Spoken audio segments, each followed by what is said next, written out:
नमस्कार शेतकरी मित्रांनो, क्रिश टॉक या यूट्यूब चॅनलवर तुमचं स्वागत. तर शेतकरी मित्रांनो, काल केंद्रीय अर्थमंत्री निर्मला सीतारामन यांनी केंद्रीय अर्थसंकल्प जाहीर केलेला आहे आणि त्या केंद्रीय अर्थसंकल्प मंजुरीमध्ये आपल्याला पाहायचं आहे की शेतकऱ्यांना जवळपास त्यांच्या हातात शेतकऱ्यांच्या हातात नारळ देण्यात आलेला आहे असं स्पष्ट सांगण्यात आलेलं आहे. तर आपण आधी शेतकऱ्यांना काय मिळत होतं आणि ह्या अर्थसंकल्पात काय मंजूर शेतकऱ्यांना झालेलं आहे, तर आपण सर्व माहिती या व्हिडिओमध्ये पाहणार आहोत. तर माहिती पाहण्याच्या अगोदर तुम्ही जर पहिल्यांदा चॅनलवर आला असाल तर क्रिश टॉक या चॅनलला सबस्क्राईब करायला विसरू नका, जेणेकरून शेतीविषयी किंवा इतर अपडेट तुम्हाला लवकरात लवकर मिळून जाईल. तर शेतकरी मित्रांनो, सांगायचं झालं तर की शेतकऱ्यांना जवळजवळ त्यांच्या हातात नारळ देण्यात आलेला आहे केंद्र सरकारकडून. तर त्यात आपण पाहूया की केंद्रीय अर्थसंकल्पात आपण पाहूया की शेती क्षेत्राला भेडसावणाऱ्या मूळ जो प्रश्न आहे त्या प्रश्नांना बेदखल करत केवळ नियमित योजनांसाठी जैसे थे आर्थिक तरतूद करण्यापलीकडे केंद्रीय अर्थसंकल्पात शेतीच्या वाट्याला फारसे काही आलेले नाही. जवळपास शेतीसाठी केंद्रीय अर्थसंकल्पात काहीही नाही असं स्पष्ट सांगण्यात आलेलं आहे. आणि तमिळनाडूसह 5 राज्यांच्या विधानसभा निवडणुका डोळ्यांसमोर ठेवून केवळ निवडणुकीसाठी काजूसारख्या उच्च मूल्य पिकावर भर दिल्याचे आणि पशुधन मत्स्य व्यवसायासाठी भरीव काही केल्याचे भासविण्यात आले असले तरी प्रत्यक्षात त्यासाठी तुटपुंजी आर्थिक तरतूद प्रस्तावित केली आहे. आणि केंद्रीय अर्थमंत्री निर्मला सीतारामन यांनी लोकसभेत सलग 9व्यांदा जे अर्थसंकल्प सादर केला.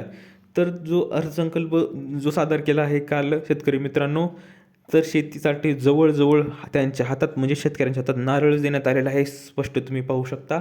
आणि जो योजनांची तुटपुंजी होती तेही खूप कमी आहे. जर 26-27मध्ये 1,62,000 कोटी होती कृषी व संलग्न क्षेत्रासाठी, तर तो आता अजून कमी करण्यात आहे. म्हणजे शेतकऱ्यांकडे जवळपास दुर्लक्षच करण्यात आलेलं आहे आणि 1,51,000 कोटी देण्यात आलेले आहेत.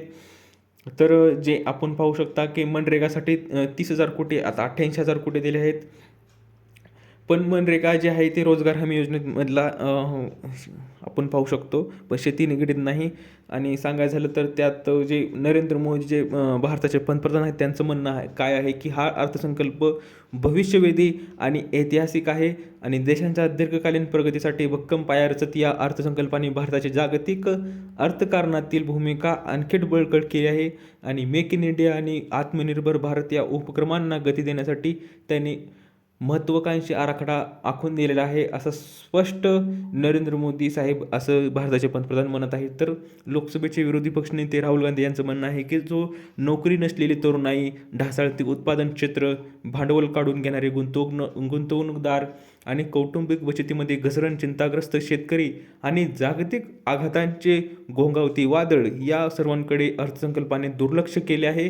आणि चुकवलेला मार्ग सुधारण्यास नकार देणारा आणि देशासमोरच्या खऱ्या संकटाकडे डोळे झाक करणारा हा अर्थसंकल्प आहे असं स्पष्ट मत लोकसभेचे विरोधी पक्षनेते राहुल गांधी यांचं म्हणणं आहे. तर आपल्याला पाहायचं आहे की आपल्याला काय वाटेल, म्हणजे शेतकरी मित्रांनो सांगायचं झालं की तुम्हाला काय वाटतं की तुम्ही व्हिडिओच्या कमेंटमध्ये सांगू शकता की हा अर्थसंकल्प कोणासाठी होता, शेतकऱ्यांसाठी का नोकरदारासाठी.